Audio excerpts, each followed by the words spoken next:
Hello friends, तो आइए बात करते हैं वन पीस के चैप्टर 1060 के बारे में। चैप्टर काफी ज्यादा मजेदार था और बढ़िया भी था, तो आइए फिर शुरू करते हैं। चैप्टर की शुरुआत लूफी से होती है और वो बोलता है कि ये झूठ है, साबो वीवी के पिताजी को मार ही नहीं सकता है। निको रोबिन बोलती है तुमने बिल्कुल सही कहा Luffy, revolutionary army world nobles को टारगेट करती है, ना कि राजा को। इसके बाद हमें यह दिखाया जाता है कि आखिरकार न्यूज़पेपर में न्यूज़ लिखी कैसी हुई है। रेवोल्यूशनरी आर्मी ने सेलेस्टियल ड्रैगन के खिलाफ एक जंग छेड़ दी है। किंग कोबरा जो कि अराबास्ता के राजा हैं, उन्हें साबो ने मार दिया है और जो उनकी बेटी है वीवी वो गायब है। लूफी सबसे बोलता है कि अराबास्ता चलो। यहां पर जोरो बोलता है कि हमें अराबास्ता जाने में कोई दिक्कत नहीं है, लेकिन किंग कोबरा मारे गए हैं और जो वीवी है वो आखिरी बार मारीजो में देखी गई है। तो यहां पर लूफी बोलता है ठीक है, फिर हम लोग मारीजो चलते हैं। तो यहां पर क्या होता है, जो शिप होती है उसमें में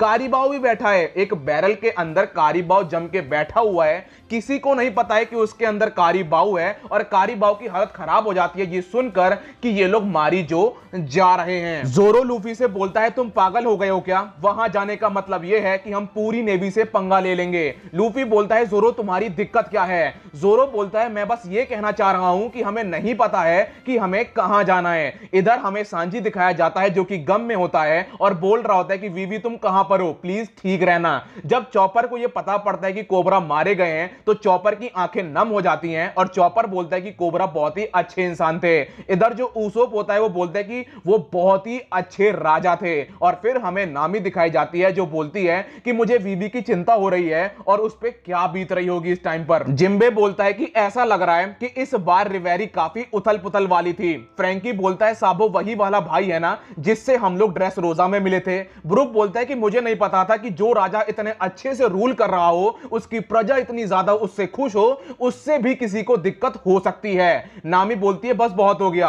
वीवी तुम कहां हो। लूफी बोलता है कि हमें उसे बचाना होगा। यहां पर चॉपर बोलता है तुमने सही कहा लूफी, हमें उसे बचाना होगा। जोरो बोलता है बस करो तुम सब, लूफी याद करो तुमने एस के बारे में क्या बोला था। तो यहां पर लूफी को याद आता है कि उसने एस के बारे में बोला था कि एस का अपना एडवेंचर है। जोरो बोलता है तुमने उस पर भरोसा किया था और उसकी मदद तुमने जब करी थी जब उसे सही मायने में तुम्हारी जरूरत थी। तो वीबी भी अपनी मदद कर लेगी, अगर मौका मिलेगा तो बचा लेंगे, नहीं तो हमें अपने ऊपर ध्यान देना चाहिए। लूफी बोलता है कि हमें उसकी चिंता करने से नहीं रोक सकते हो। जोरो तुम एक ओनी हो। नामी बोलती है तुम एक ग्रीन काइडो हो। चॉपर बोलता है तुम एक ग्रीन मॉम हो। सांजी बोलता है तुम एक क्रीपी मोस हेड हो। निको रोबिन न्यूज़पेपर पढ़ रही होती है और वो बोलती है कि हम लोग वानों में थे, इधर दुनिया काफी ज्यादा बदल चुकी है। शिचिबुकाई सिस्टम खत्म हो गया है जिस वजह से क्रॉस गिल्ड सामने आया है, बगी योंको बन गया है। तो यहां पर लूफी बोलता है इसमें कुछ लोचा है। निको रोबिन बोलती है इसमें और भी न्यूज है। तो यहां पर लूफी बोलता है बस करो, मुझे और न्यूज नहीं जाननी है, नहीं तो मुझे चक्कर आ जाएगा। लूफी लेट जाता है और वो बोल रहा होता है कि साबो निर्दोष है। वो बहुत कड़ी मेहनत करता है और ध्यान रखता है कि कहीं किसी और का फ्रीडम उनसे छीना तो नहीं जा रहा है जैसे उसका छीन लिया गया था। इसके बाद उसे साबो का ड्रीम याद आता है। साबो का ड्रीम है कि वो पूरी दुनिया घूमना चाहता है और फिर वो एक बुक लिखना चाहता है। फिर बारी होती है लूफी की। तो लूफी का ड्रीम हमें नहीं बताया जाता है, लेकिन जब पूरा क्रू मेंबर उसका ड्रीम सुनते हैं तो वो सारे लोग हैरान रह जाते हैं और वो बोलते हैं कि मुझे इस वजह से पायरेट किंग बनना होगा।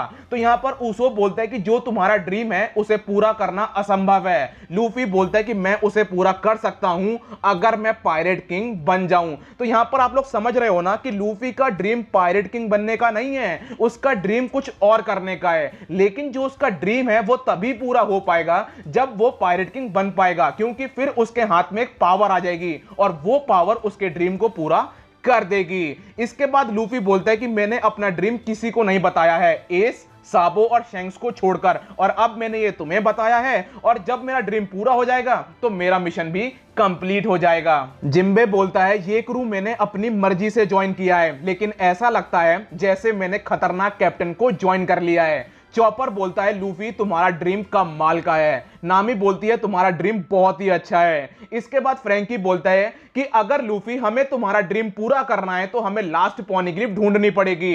तो यहां पर निको रोबिन सबको बताती है कि जो लास्ट पॉनीग्लिफ है वो बहुत सदियों पहले देखी गई थी और किसी को भी नहीं पता है कि वो पॉनीग्लिफ कहां पर है और हमें भी नहीं पता है कि हमें कहां जाना है। तो अब इनके सामने एक बहुत बड़ा चैलेंज है कि ये लास्ट पॉनीग्लिफ ढूंढने के लिए शुरुआत कहां से करें। इसके बाद हमें नेवी का हेडक्वार्टर दिखाया जाता है जहां पर वो लोग साबो की कॉल को ट्रेस कर लेते हैं और बोलते हैं कि साबो काम्बाका आइलैंड में किसी से बात कर रहा है। इसके बाद हमें 5 एल्डर्स दिखाए जाते हैं जहां पर एक एल्डर बाकी सब एल्डर्स को बताता है कि साबो हमें मिल गया है, वो लुलूसिया आइलैंड में है। और अगर आपको नहीं पता है कि लुलूसिया आइलैंड कौन सा आइलैंड है तो मैं आपको बता देना चाहता हूं कि ये वही आइलैंड है जिसके ऊपर ब्लैक बियर्ड के सबऑर्डिनेट पीच बियर्ड ने हमला किया था और रेवोल्यूशनरी आर्मी वहां पर आई थी लोगों की मदद करने के लिए। और फिर हमें दिखाई जाती है ईमू जहां पर उसे सारी इंफॉर्मेशन दी जा रही होती है कि जो लुलूसिया आइलैंड के लोग हैं उन्होंने भी हमारे खिलाफ विद्रोह किया था।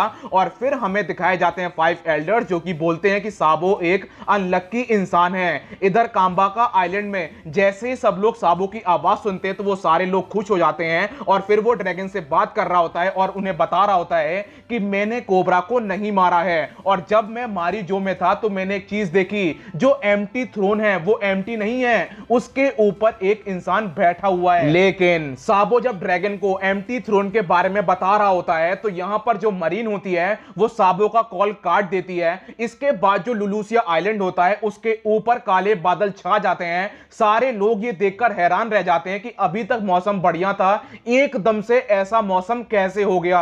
और तभी पूरे आइलैंड के ऊपर एक बिजली गिरती है और पूरा आइलैंड तबाह हो जाता है, आइलैंड का काम खत्म और उसी आइलैंड पे साबो भी होता है। तो यहां पर एक बहुत बड़ी गुत्थी अब एक और बन गई है कि साबो अभी जिंदा है या फिर मर गया है। जब ये धमाका होता है यानी कि जब पूरा आइलैंड तबाह होता है तो इधर जो लूफी लोग होते हैं वहां पर एक बहुत बड़ा बवंडर आ जाता है और मौसम बुरी तरीके से खराब हो जाता है। और यहां पर होता क्या है कि एक पानी की बॉल, बहुत बड़ी बॉल बनती है और वो इनके तरफ आ रही होती है। तो ये सारे लोग देखकर हैरान रह जाते हैं कि भाई पानी की बॉल इनकी तरफ कैसे आ रही है। तो यहां पर लूफी बोलता है जिम्बे तुम्हारे ऊपर सारी जिम्मेदारी है हमें बचाने की। तो यहां पर जिम्बे बोलता है कोई दिक्कत नहीं है बॉस, मैं सबको बचा लूंगा। लेकिन अब क्या होता है जब वो बॉल इनकी तरफ आ रही होती है तो सांजी को एक लड़की की आवाज आ रही होती है उसके अंदर से।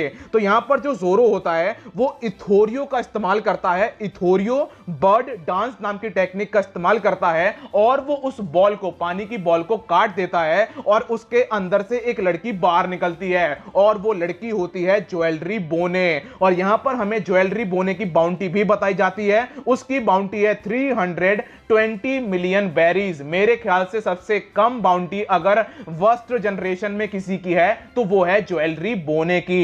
यहीं पर चैप्टर खत्म हो जाता है। चैप्टर में काफी ज्यादा सस्पेंस है कि साबो के साथ क्या हुआ, साबो मरा या फिर जिंदा है। दूसरी चीज, लुलूसिया आइलैंड के ऊपर जो बिजली गिरी ये किसी की पावर थी या फिर ये यूरेनस की पावर थी या फिर ये ईमू की पावर थी, ये भी जानना बड़ी ही मजेदार बात है क्योंकि अगर ये ईमू की पावर है तो वो काफी लॉन्ग रेंज अटैक कर सकती है। ये कुछ ज्यादा ही लॉन्ग रेंज हो गया। अगर ये यूरेनस की पावर है तो यूरेनस काफी ज्यादा पावरफुल वेपन है। अगर ये 5 एल्डर्स की पावर है तो भी ये कभी कमाल की पावर है क्योंकि 5 एल्डर्स अगर ऐसा कर सकते हैं तो भाई ये बहुत कुछ कर सकते हैं। और मेरे ख्याल से अगर हम लोग 5 एल्डर्स को हल्के में ले रहे हैं तो ये गलत भी होगा। यहीं पर चैप्टर खत्म हो जाता है। मिलता हूं अगली वीडियो में, जब तक के लिए अपना ख्याल रखिए, कोरोना से सावधान, गुड बाय।